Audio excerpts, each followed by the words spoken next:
Hey, Matt. Hey, How are you? good, good. How you doing? I'm doing pretty well this week. It was actually great. It was a nice Nice. week. Yeah, today's Friday here. It's almost 4 p.m. And we are here as Yeah, usual, per usual. yeah. Excited to connect with you Fridays at 4 and one out here. So Yeah, episode 4. Yeah, that's great. Actually, we have many people actually waiting for the show now. yeah, sorry I was running late. It's been a crazy Friday, but yeah, Yeah, but it is. I'm sure it is. So yeah. today's topic actually is quite interesting, because it's about innovation. Mhm. I think it's one of the topics that you and I like the most. It's Yeah. innovation. But actually, the tag Mhm. for today's conversation is, what if you innovate from hope instead of fear? Yeah, but I would like to say, uh, hope, it's, I would say, from the heart. Mhm. Hope is from my actions. So basically, it's not just sitting in there and I say, I have hope. No, that's fake. Yeah. Hope, I think, is putting my actions and innovate from there, Mhm. and having expectations that everything will be fine, not just that I will correct some mistakes Mhm. or that I will avoid Mhm. some dangers. That's the question. Yeah. What do you think, Matt? Most of the people innovate from hope, or many people innovate from fear. Yeah. What's your take? Yeah, no, and it's funny you mentioned this. Earlier this week, I was speaking with a group from Anuak University in Mexico City, and Okay. talking about, actually, it's kind of on this topic. It was a group of innovators, Vertice. It's a leadership group, a really great group, and they wanted me to talk about, what if and curiosity-based learning as a way to launch off 2021 in a positive way. So it's interesting. So we did, some what if and curiosity-based learning like we do, and there are questions at the end. And it's so wild because one of the questions that stuck with me just got back into my head listening to you. She said, remember, this is around the what if stuff, and what if and innovation is kind of Yeah. where we work, right? She goes, so I've been, asking all of these she goes, what suggestion do you have someone like me who gets caught asking what if, or gets stuck asking what if? And I was like, wait, what do you mean? She's like, sometimes I'll, instead of moving forward, I'll get stuck and just think, what if I did this? Or what if that person had done this? All of these what ifs in the past, right? And it stopped. I was like, you're doing it wrong. You're what ifing wrong. And it occurred to me, of course, there's no wrong way to what if, but it was strange because I, for whatever reason, had always looked at what if, those two words, in the future and not the past. I realized you could go what if in the past and the future. And I was telling her, it's like, oh, I get what you're doing. I don't do it. I said, try to use what if for the future, for a future action, for a future accomplishment, right? And I did, and I promise, this is before we discussed the topic of this talk. So listening to you again, it made me realize that it wasn't necessary, or what if it wasn't an issue as much as like what ifing in the past versus the future, as much as she had an issue about innovating from fear instead of hope, right? Because if you know you need to take the next step and you're stopped because you're thinking, well, what if this bad thing happens, or this happened bad in the past? What if it happens again? Then you're not innovating, right? So it is funny. It's like it is interesting. I guess some of us, maybe it comes naturally that we just constantly do it this way. But innovation can be a scary space, I guess, is what I learned from this. That it's just because you're going to do something new and potentially valuable doesn't mean it can't be fearful. So hearing this question initially opened a lot of new thoughts in my head, both from the past and the present. Yeah. Yeah, I think that's something that is very important, Matt.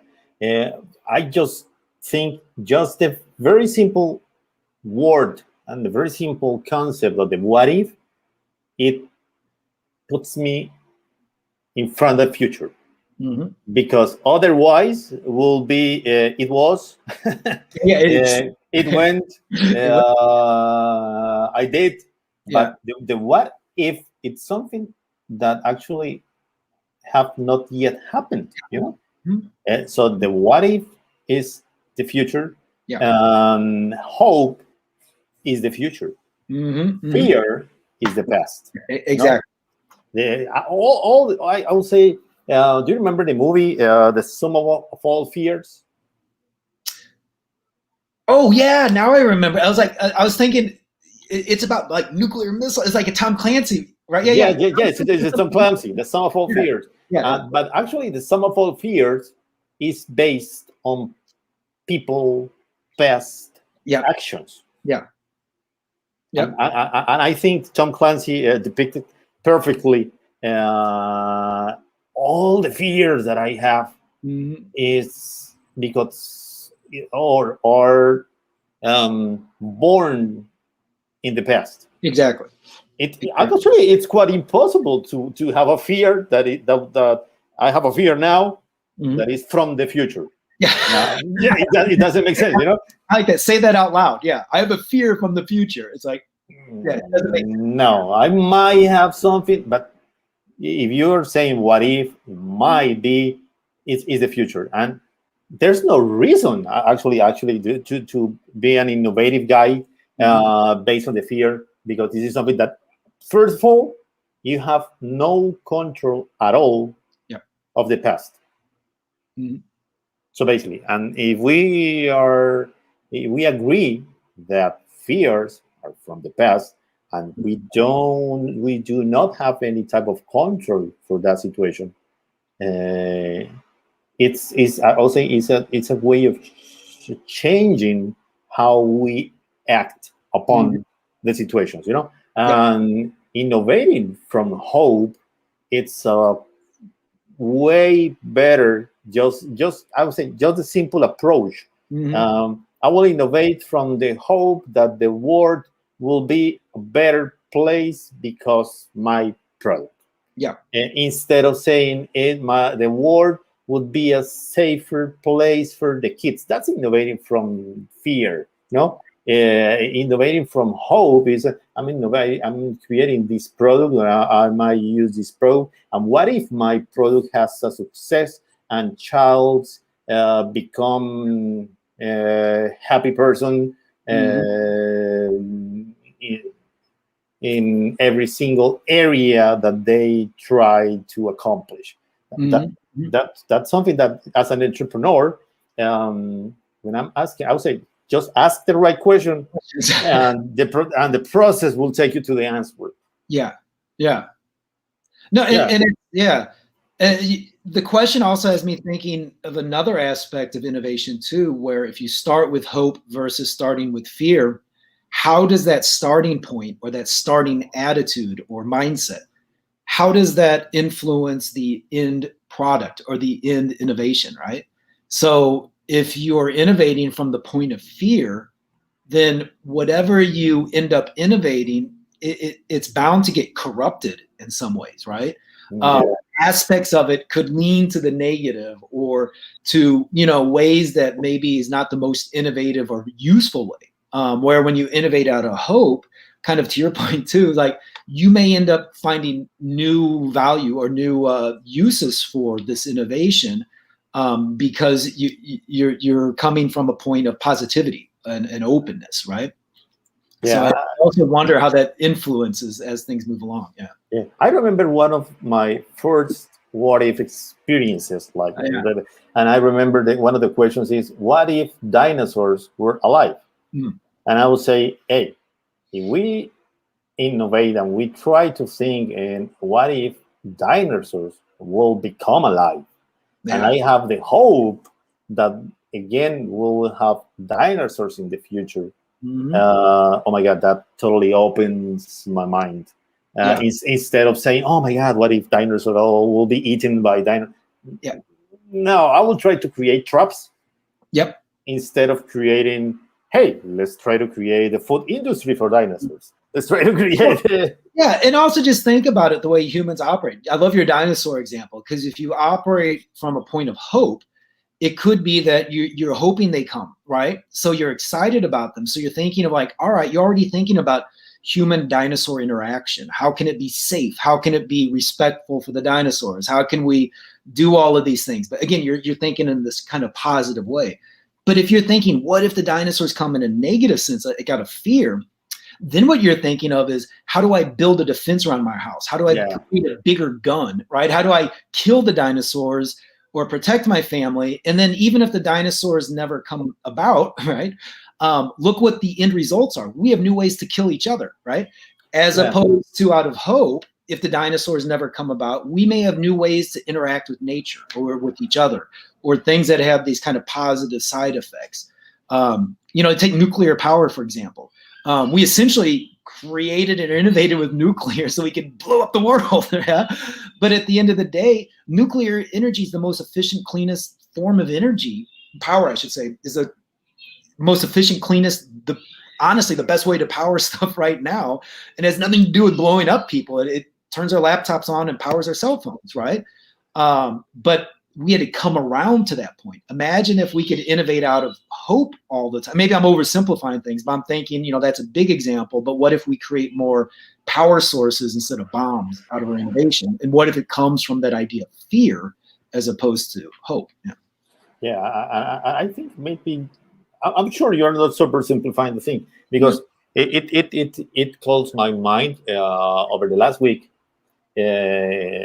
Mizzou actually got an agreement with one lab for creating some, not for creation, for providing some isotopes, Yeah. I suppose, to the healthcare industry in order to create some medications for the cancer treatment.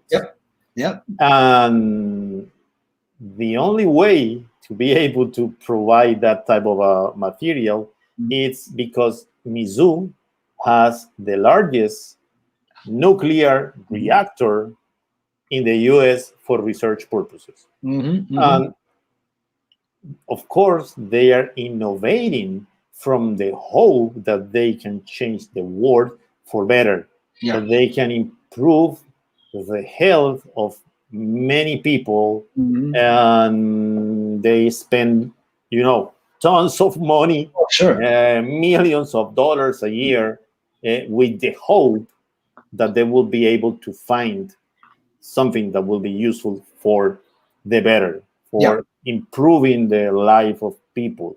And if they, and of course, I got you. If they were innovating from fear, oh my God, let's try to do some research and the perfect way to avoid that these will be used as a weapon. Yep.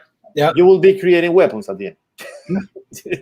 Exactly. But that's an example, and I think the University of Missouri, they are doing it from hope, and that's a perfect example. And it was the nuclear power. Yeah.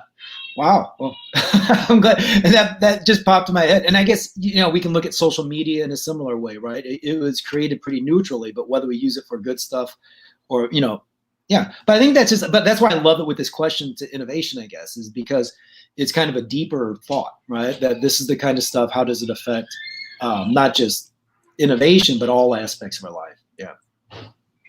I mean, just the educator in me, I think when you're learning or if you're teaching, there's a lot of new science. When I grew up, I was still, teachers are still teaching from the point of fear. It's like, they didn't care how they were teaching the lesson or people, they just knew that, you're going to get a grade on this, you're going to be happy or sad. And now all the science and psychology shows if you really want someone to learn, you don't, scare them with tests and everything else. You try to find ways for them to embrace what they're learning, for them to get it, to relate to it and all these other things. So, yeah. Yeah, it's like the process. Yeah, if you don't do well in the exam, you will have some kind of punishment. Yeah, that's from fear. If you don't do your homework because just the fear of being punished, I think that's the wrong way. But if we, for example, you and I, we are teachers, we are professors. Usually we say, hey, let's try to innovate in our classes from the hope that our students will be better doing something. From the hope that our students actually being able to understand and apply the concepts. it's way better just to say, hey, let's try to use this in order to avoid that our no, I think that's not the way. Yeah. Yeah. No, I like this question. This is great. Yeah, that's powerful. That's powerful questions, you know. And I think it's contagious. Like once you get, if you make that first step, innovating from hope, the next time you innovate or as that innovation continues, it's easy. It becomes easier and easier. I think, right? It's contagious. But likewise, the other side. I think that's you could see people. Well, hey, worked from fear the first time. I'm going to keep. Like I mentioned, the student from Mexico.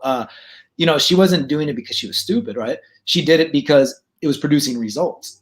But she was also smart enough or in touch enough to realize that even though she keeps doing it, there could be a better way, right? So yeah. That's the thing. It could be a better way. mm-hmm. That's the hope. That's the hope. Yeah, there you go. That's the hope aspect. Yeah, actually, it's not a fact. It's a hope. Mm-hmm. But because it's a hope, I took my actions toward the ends and to getting the resources that I need. Mm-hmm. Yeah, I think that might be one of the powerful thing that I've ever heard from you, Matt. And let's say, for example, our friends, innovators, entrepreneurs that actually are watching this show. How do you use this in, for example, if you are working with your team? How do you use these concepts of innovating from hope? Wow, that's a good. And I never thought about it this directly, but I do realize that I think most of my, I shouldn't say most, I think all of the curiosity-based learning processes that I've developed and have been developing, and this is, I guess, how I work with teams through these processes, by focusing them on action. As we mentioned before, they're not just processes to wonder. There's always an action component. I think by focusing them on some sort of direct action, that helps them. But the other side is, and I'm just kind of talking this out, is I think I'm very intentional, right? At the very beginning, we make it clear to the team, like, we're going to brainstorm or we're going to innovate or we're going to, generate ideas here. But I think you can make it very intentional, like, hey, look, we're aiming for this, right? You can make, you don't have to use the exact words like hope and fear, but I think you can table set it so that they realize that we're looking for, hopeful situations. Also, sometimes just the nature, a lot of the work that I do with teams or with others, there's some sort of problem a very specific problem we're trying to solve, and usually a negative problem, right?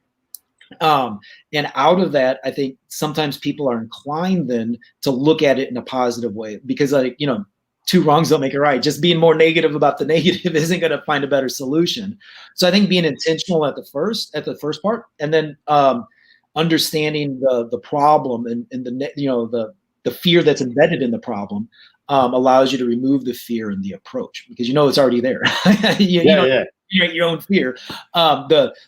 It's there. So I think it's a lot of just intention and mindset at the beginning. You prep the team that this is the target we're going for and this is the approach, and then you model, you lead by example. So then as you're going through the processes, that you can always be a voice for the hopeful or the positive versus the negative or the fearful.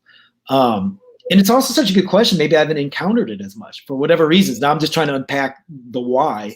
And the only thing I could think of is just that intentionality or the attitude at the beginning of the process.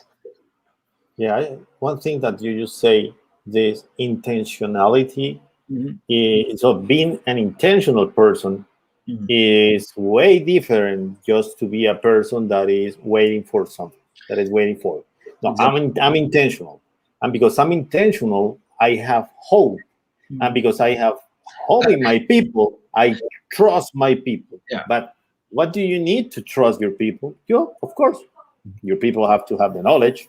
You have to provide it with the right tools.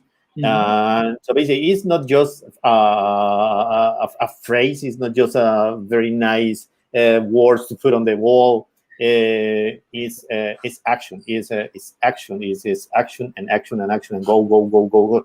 Now, instead of just sitting in my chair as a CEO and just giving some directions, that's not the way. So basically, if you want to have hope, Mm-hmm. you need to provide tools because you have to trust your people. Yeah. And in order to trust your people, you have to provide tools. So basically, it's being around the action, Yeah. not just the waiting. That's perfect. Now that I'm thinking of it too, another thing that I realize is humor. So Yeah. a lot of times, humor or silliness or impossible stuff. So, for example, a question, not necessarily a process, but a question that I've gotten a lot of use out of, not just for kids, adults, entrepreneurs, executives, to as a starting point for innovation and using curiosity-based learning, is a question like, "What if broccoli tasted like chocolate?" And the question, when you hear about it, it's hard to be negative or fearful of that, right? If I said, "What if chocolate tastes like broccoli?" Now maybe we have something to fear. But in the very least, there's not a lot, maybe not even hope, maybe hope. But the idea is that it's so silly, it psychologically it removes that kind of fear from our brain.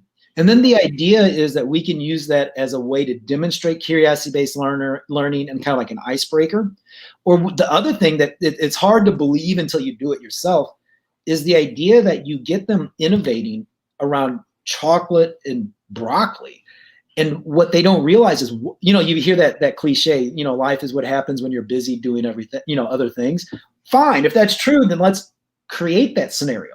So if you're talking about, or you're innovating on broccoli and chocolate, you're doing something else, right? So it creates this distraction. And the idea is that while you're going through this, distraction over here, you're going to find innovation or innovative ideas and actions based on what you're really doing that have nothing to do with broccoli and chocolate. But the idea is you're distracting your mind. And I would even say broccoli and chocolate, I think there is some hope in there, right? So there's definitely no fear, but maybe that's part of it, is through humor, you can create scenarios or exercises that have no fear at all, or there's very low threshold for fear. So maybe humor or stuff like this is a good way to. Yeah, Matt. So Matt, as usual, this is really nice as all the time to have these conversations with you. I would say, in order to close this show today, I will say something that I will rephrase, or something that you used to say is intentions and intentionality. I remember this poet. I don't recall the name. I think it's Paul or John Paul. So he said something like the road to hell is paved on good intentions. Yep. Yeah, it's something like that. Yep. But it's not just the intention. And I have the intention to be something. No, it's the intent. I'm an intentional person. Yeah, I'm creating all the things that I need to become an intentional person. And being an intentional person is in the future. Yep. I cannot be an intentional person in the past. That's quite impossible. So basically, if I'm an intentional person and I have hope, so basically, I have everything that I need to create a better world. And if I work from the hope, so basically, it's actually understanding and actually being very serious about that hope is in the future, and that actually there's no reason to fear because nothing has happened yet. So basically, I will open my mind to an unlimited set of resources to improve my company, to improve my personal life, to get new answers to even questions that in the past I was feared to ask, but in the future I'm not a fearly person that I just has the hope that creating new questions will be the way to find something actually in my company, or solve some problems and solve or even create new situations that are positive for people. So what's your final take in this, Matt? What if we're all a lot more hopeful in 2021, right? And if nothing else, If Yeah, everybody's bummed about 2020, fine. You know what? 2021 still hasn't been written. And I've said this, I've blogged about it recently. I've been telling other people, is like 2021 can't be that bad because you're a part of it, right? So just if we approach this year as we realize it can't, even if it's not perfect, our contributions to it can be with hope, can be with good intentions and intentionality. So yeah, that's perfect. Matt, thank you so much. thank you. Yeah. Hey, I have some friends just writing me here on my WhatsApp that they say, "Hey, my God, I need this video." Of course, this video is it's online and it's on our YouTube channels. So feel free to share it with anybody you want. Matt, as usual, yeah, so nice to have you here Yeah. today. See you Bye next bye. See you next week, Matt. Bye bye.